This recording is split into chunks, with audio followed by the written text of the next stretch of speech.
Olá, seja bem-vinda, seja bem-vindo ao Mente Aberta Audiobooks. Hoje iremos ler o capítulo 6 e o capítulo 7 do livro Didática Magna de Comênios. Mas antes de começarmos, peço que se inscreva no nosso canal e ative o sininho para receber as notificações. Vamos a isso! Capítulo 6. O homem tem necessidade de ser formado para que se torne homem. As sementes não são ainda frutos. 1. Como vimos, a natureza dá as sementes do saber, da honestidade e da religião, mas não dá propriamente o saber, a virtude e a religião. Estas adquirem-se orando, aprendendo, agindo. Por isso, e não sem razão, alguém definiu o homem um animal educável, pois não pode tornar-se homem a não ser que se eduque. É inata no homem a aptidão para saber, mas não o próprio saber. 2. Efetivamente, se considerarmos a ciência das coisas, é próprio de Deus saber tudo, sem princípio, sem progresso, sem fim, mediante um só e simples ato de intuição. Mas nem ao homem nem ao anjo pode dar este saber, pois não lhe podia dar a infinitude e a eternidade, isto é, a divindade. Aos homens e aos anjos basta aquele grau de excelência de haverem recebido a agudeza de inteligência com a qual podem indagar as obras de Deus e assim acumular para si um tesouro intelectual. Precisamente por isso, consta acerca dos anjos que eles contemplando aprendem. Pedro 1, capítulo 1, versículo 12. Efésios capítulo 3, versículo 10. Reis 1, capítulo 22, versículo 20. Job, capítulo 1, versículo 6. E por isso, o conhecimento deles, de igual modo que o nosso, é experimental. Que o homem deve ser formado ad humanitatem mostra-se 1. Com o exemplo das outras criaturas. 3. Ninguém acredite, portanto, que o homem pode verdadeiramente ser homem, a não ser aquele que aprendeu a agir como homem, isto é, aquele que foi formado naquelas virtudes que fazem o homem. Isto é evidente pelos exemplos de todas as criaturas, as quais se não tornam úteis ao homem, embora a isso destinadas, a não ser depois de adaptadas pela nossa mão. Por exemplo, as pedras foram-nos dadas para servirem para construir casas, torres, muros, colunas, etc. Mas, de fato, não servem para isso, a não ser depois de talhadas, desbastadas e esquadriadas pelas nossas mãos. Do mesmo modo, as pérolas e as gemas, destinadas a servirem de ornamentos humanos, devem ser cortadas, raspadas e polidas pelos homens. Os metais, produzidos para usos notáveis da nossa vida, devem ser cavados, liquefeitos, depurados, fundidos e trabalhados a martelo de vários modos. Sem tudo isso, são para nós menos úteis que a lama.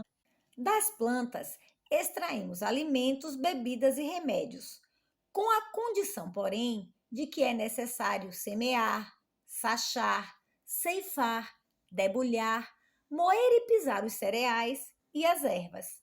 As árvores é necessário plantá-las, podá-las e estrumá-las. Os frutos, colhê-los, secá-los, etc. E muito mais, se qualquer destas coisas deve servir para remédio ou para construir, pois nesse caso é necessário prepará-las de muitíssimos outros modos.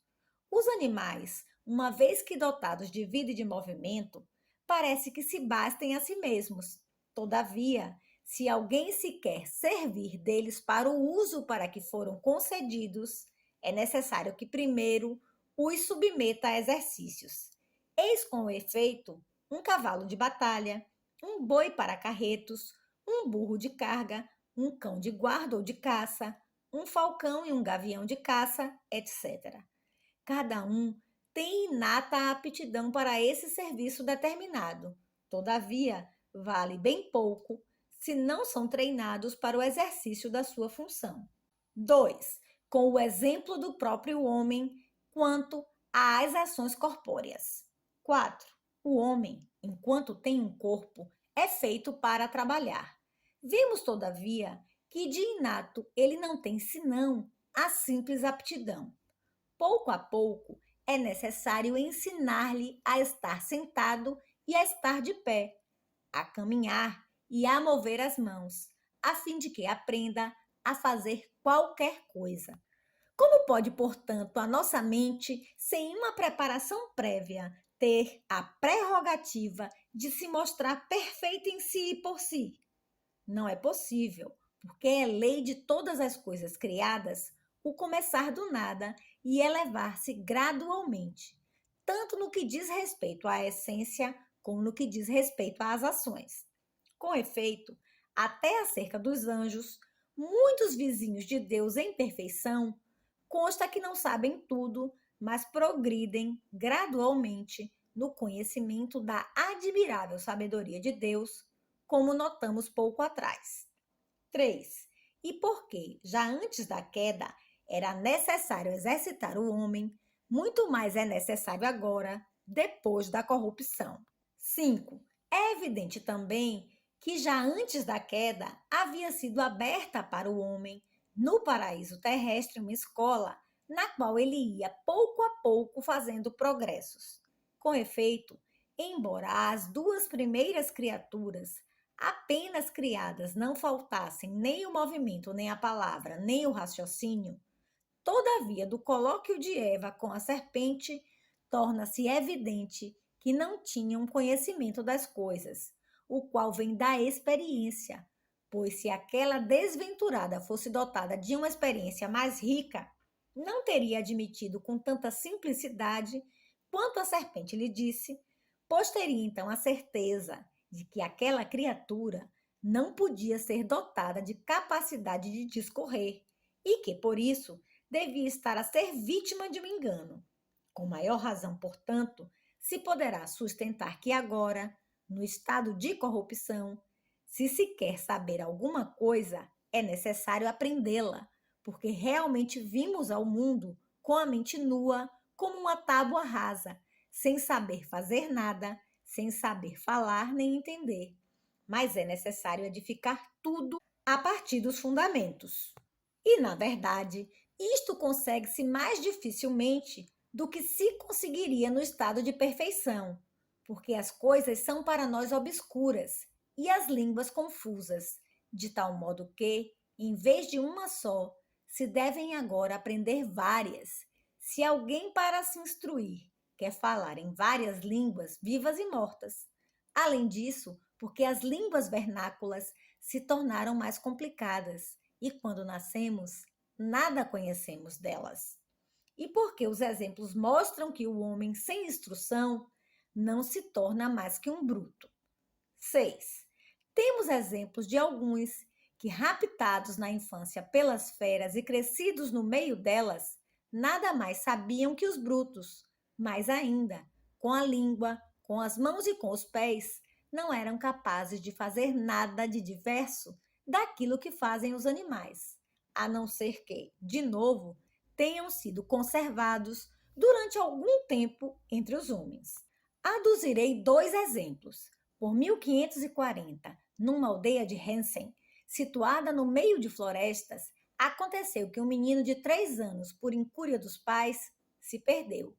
Alguns anos depois, os camponeses viram correr juntamente com os lobos um animal de forma diferente, quadrúpede, mas com face semelhante à do homem. Como a força de se falar no caso, a novidade se espalhou. O chefe daquela aldeia ordenou-lhe que vissem se havia maneira de o prender vivo. Em conformidade com esta ordem, foi apanhado e conduzido ao chefe da aldeia e finalmente enviado ao príncipe de Cassel. Introduzido na sala do príncipe, pôs-se a correr, fugiu e foi esconder-se debaixo de um banco, olhando com ar ameaçador e lançando terríveis uivos. O príncipe fê-lo alimentar entre homens, e assim a fera começou, a pouco e pouco, a tornar-se mansa, depois a manter-se direita sobre os pés e a caminhar como os bípedes. Finalmente, a falar com inteligência e a agir como homem. E então, quanto podia recordar-se, contou que tinha sido raptado e alimentado pelos lobos, tendo-se depois habituado a andar à caça com eles. M. Dresser escreve essa história no livro De Nova et Antiqua Disciplina e recorda-a também Camerário nas suas horas, capítulo 7, acrescentando outra história parecida. Goulart, nas Maravilhas do Nosso Século, escreve que em França, em 1563, aconteceu que alguns nobres, andando à caça, e depois de haverem matado 12 lobos, acabaram por apanhar com um laço um rapaz de cerca de 7 anos, nu, de pele amarelada e de cabeleira encrespada. Tinha as unhas aduncas como uma águia, não falava nenhuma língua, mas emitia uma espécie de mugido grosseiro. Conduzido a uma fortaleza, conseguiu-se com grande dificuldade metê-lo a ferros, de tal modo se tornara feroz. Mas, submetido durante alguns dias às austeridades da fome, começou a amansar, e dentro de 7 meses a falar. Levaram-no de cidade em cidade para o apresentar como espetáculo, o que era fonte de grandes receitas para os seus proprietários. Finalmente, uma pobre mulher reconheceu como sendo seu filho. Deste modo, vemos que é verdadeiro aquilo que Platão deixou escrito, Leis, livro 6. O homem é um animal cheio de mansidão e de essência divina. Se é tornado manso por meio de uma verdadeira educação. Se, pelo contrário, não recebe nenhuma ou a recebe falsa, torna-se o mais feroz de todos os animais que a terra produz. Tem necessidade de ensino. 1. Os estúpidos e os inteligentes. 7. Estes fatos demonstram, em geral, que a cultura é necessária a todos. Se agora lançarmos um olhar às diversas condições dos homens, verificamos o mesmo. Com efeito, quem poderá pôr em dúvida que os estúpidos tenham necessidade de instrução para se libertarem da sua estupidez natural? Mas, na realidade, os inteligentes têm muito mais necessidade de instrução, porque a mente sutil, se não for ocupada em coisas úteis, ocupar-se-á ela mesma em coisas inúteis, frívolas e perniciosas. Com efeito, assim como um campo, quanto mais fértil é, tanto mais produz espinhos e cardos, assim também o engenho perspicaz está sempre cheio de pensamentos frívolos, a não ser que nele se semeiem as sementes da sabedoria e da virtude. E assim como, se a amó que gira não é fornecido o grão de que é feita a farinha, ela se gasta a si mesma e inutilmente se enche de poeira produzindo pó, com estrépito e fragor, e ainda com o esfarelamento e a ruptura das partes, assim também o espírito ágil, se permanece privado de trabalhos sérios, mergulha inteiramente em coisas vãs, frívolas e nocivas, e será a causa da sua própria ruína. 2. Os ricos e os pobres. 8. Que são os ricos sem sabedoria, senão porcos engordados com farelo? Que são os pobres sem compreensão das coisas, senão burros condenados a transportar a carga? Um homem formoso privado de cultura, que é senão um papagaio de plumagem brilhante, ou, como disse alguém, uma bainha de ouro com uma espada de chumbo. 3. Aqueles que deverão ser postos à cabeça dos outros e aquele que deverão ser súditos. 9. Aqueles que, alguma vez, deverão ser postos à cabeça dos outros, como os reis, os príncipes, os magistrados, os párocos e os doutores da igreja, devem embebecer-se de sabedoria, tão necessariamente como o guia dos viajantes deve ter olhos, o intérprete deve ter língua, a trombeta som e a espada gume. De modo semelhante, também os súditos devem ser esclarecidos, para que saibam obedecer prudentemente àqueles que governam sabiamente, não coatidamente, como uma sujeição assinina, mas voluntariamente, por amor da ordem. Com efeito, a criatura racional não deve ser conduzida por meio de gritos, de prisões e de bastonadas, mas pela razão. Se procede de modo diverso, a ofensa redunda contra Deus, que também neles depôs a sua imagem, e as coisas humanas estarão cheias, como de fato estão, de violências e de inquietação. Todos, portanto, sem nenhuma exceção. 10. Fique, portanto, assente que a todos aqueles que nasceram homens é necessária a educação, porque é necessário que sejam homens, não animais ferozes, nem animais brutos, nem troncos inertes. Daí se segue também que, quanto mais alguém é educado, mais se eleva acima dos outros. Seja, portanto, o sábio a concluir este capítulo. Aquele que não faz caso nenhum da sabedoria e do ensino é um infeliz. As suas esperanças são vãs, ou seja, espera em vão conseguir o seu fim. Infrutuosas as suas fadigas e inúteis as suas obras. Sabedoria, capítulo 3, versículo 11.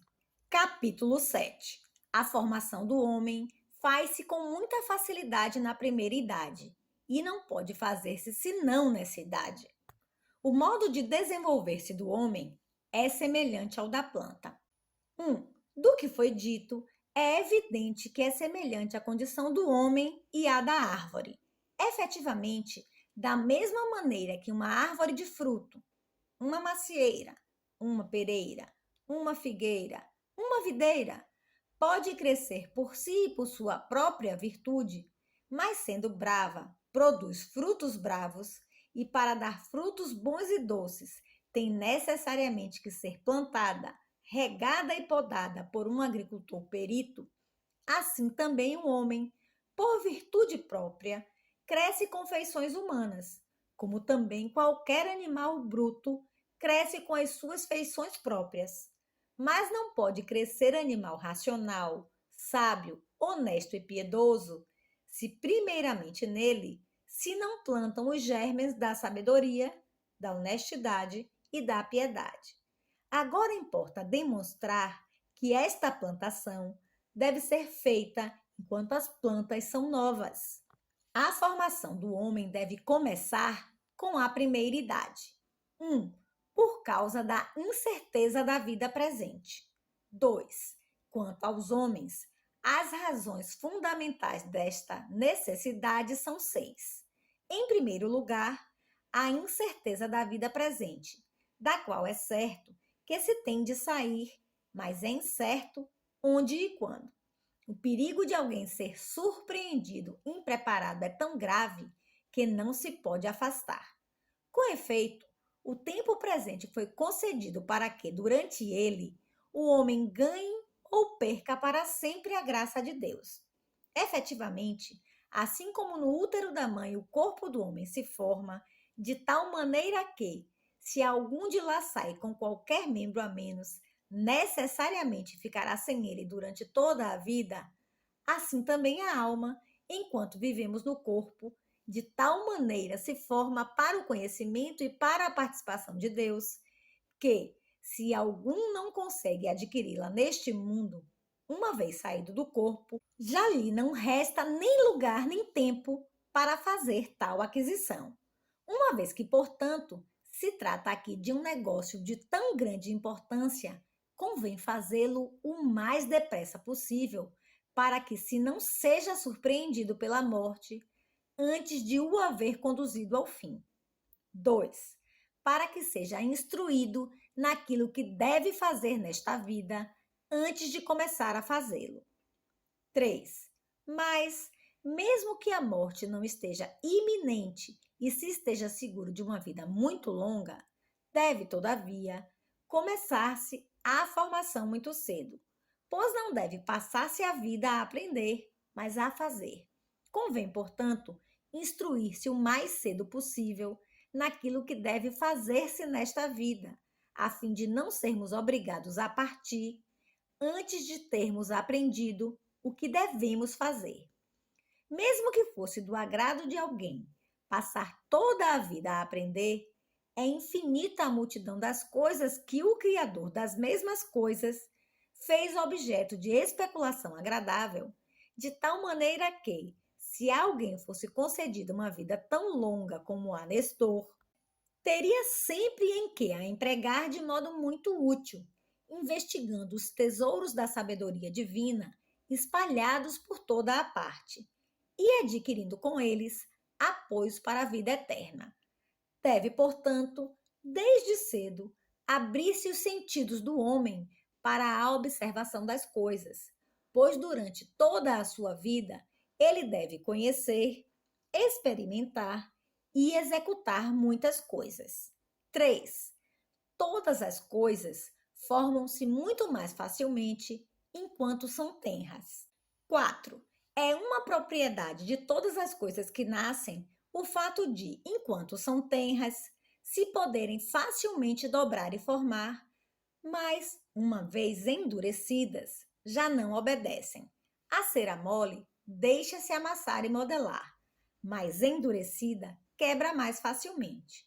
Uma árvorezinha deixa-se plantar, transplantar, podar, dobrar para aqui ou para ali, mas uma árvore já crescida de modo algum. Assim, quem quer fazer um vencelho deve tomar um ramo verde e novo, pois não pode ser torcido um que seja velho, seco e nodoso.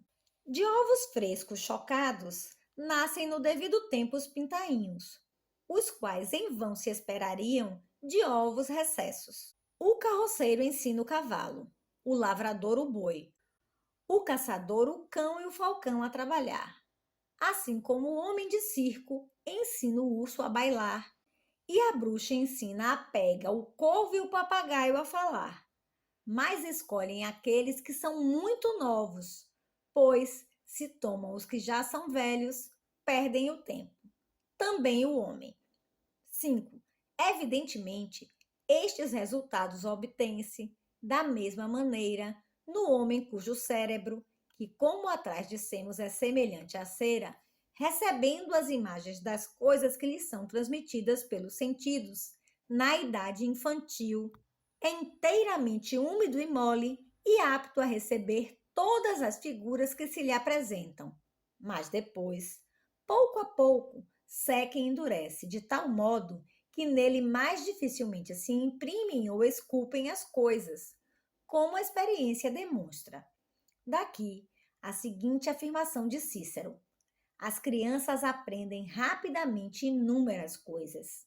Assim também, as nossas mãos e os nossos outros membros não podem exercitar-se nas artes e nos ofícios, senão nos anos da infância, em que os nervos estão tenros.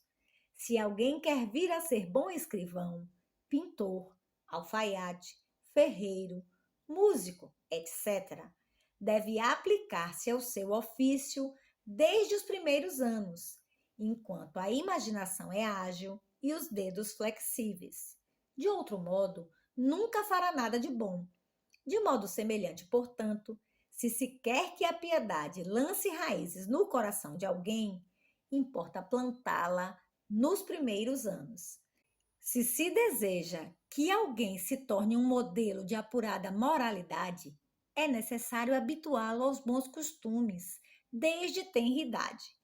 Há quem deve fazer grandes progressos no estudo da sabedoria, importa abrir-lhe os sentidos para todas as coisas nos primeiros anos, enquanto o seu ardor é vivo, o engenho rápido e a memória tenaz.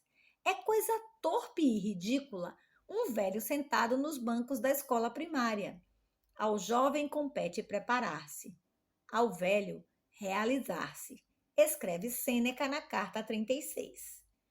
4. Ao homem foi dado um longo espaço de tempo para se formar, o qual não deve ser gasto noutras coisas. 6.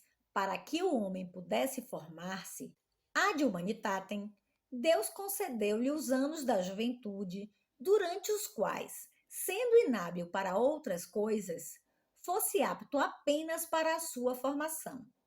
É certo, com efeito, que o cavalo, o boi, o elefante e todos os outros animais de qualquer tamanho, em 1 ano ou 2, atingem uma estatura perfeita. O homem, porém, só o consegue em 20 ou 30 anos. Se algum, porém, julgar ter chegado a essa estatura perfeita por um mero acaso ou devido a quaisquer causas segundas, certamente despertará admiração. A todas as outras coisas, Deus fixou uma medida. Só ao homem, Senhor das coisas, permitiu passar o seu tempo ao acaso? Ou pensaremos que, relativamente ao homem, Deus tenha concedido à natureza a graça de proceder a passo lento, a fim de que mais facilmente possa realizar a sua formação? Ora, sem nenhuma fadiga, em alguns meses ela forma corpos maiores. Não resta, portanto, nenhuma outra hipótese senão que o nosso Criador, com um ânimo deliberado, se dignou conceder-nos a graça de retardar o nosso desenvolvimento para que fosse mais longo o espaço de tempo para nos dedicarmos ao estudo e tornarmos-nos durante tanto tempo inábeis para os negócios econômicos e políticos, para que, durante o restante do tempo da vida e também na eternidade, nos tornássemos mais hábeis nesses assuntos. 5. Permanece firme somente aquilo de que se embebe a primeira idade. 7. No homem, só é firme e estável aquilo de que se embebe a primeira idade, o que é evidente pelos mesmos exemplos. Um vaso de barro conserva, até que se quebre, o odor daquilo com que foi enchido quando era novo. Uma árvore, da maneira como ainda tem rinha, estendeu os ramos para cima ou para baixo, para este ou para aquele lado. Assim os mantém durante 100 anos, enquanto a não cortarem. A lã conserva tão tenazmente a primeira cor de que se embebeu que não há perigo de que desbote. Os arcos de uma roda, depois de endurecidos, fazem-se mais facilmente em 1000 pedaços do que voltam a ficar direitos. Do mesmo modo, no homem, as primeiras impressões estampam-se de tal maneira que é um autêntico milagre fazê-las tomar nova forma.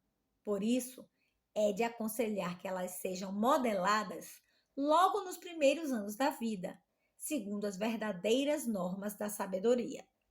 6. Não educar bem é uma coisa sumamente perigosa. 8. Finalmente, é uma coisa sumamente perigosa não embeber o homem, logo desde os primeiros anos, dos preceitos salutares à vida. Com efeito, porque a alma humana, apenas os sentidos externos começam a desempenhar o seu papel, de modo algum pode estar quieta, também já não pode abster-se, se não está já ocupada em coisas úteis, de se ocupar em coisas vãs de toda a espécie, e até, dados os maus exemplos do nosso século corrupto, também em coisas prejudiciais, que depois é impossível ou muito difícil desaprender, com advertimento já. Por isso, o mundo está cheio de enormidades, para fazer cessar as quais não bastam nem os magistrados políticos, nem os ministros da igreja, enquanto se não trabalhar seriamente para estancar as primeiras fontes do mal. Conclusão. 9. Portanto, na medida em que a cada um interessa a salvação dos seus próprios filhos e àqueles que presidem as coisas humanas, no governo político e eclesiástico, interessa a salvação do gênero humano, apressem-se a providenciar para que, desde cedo, as plantazinhas do céu comecem a ser plantadas, podadas e regadas, e a ser prudentemente formadas para alcançarem eficazes progressos nos estudos, nos costumes e na piedade.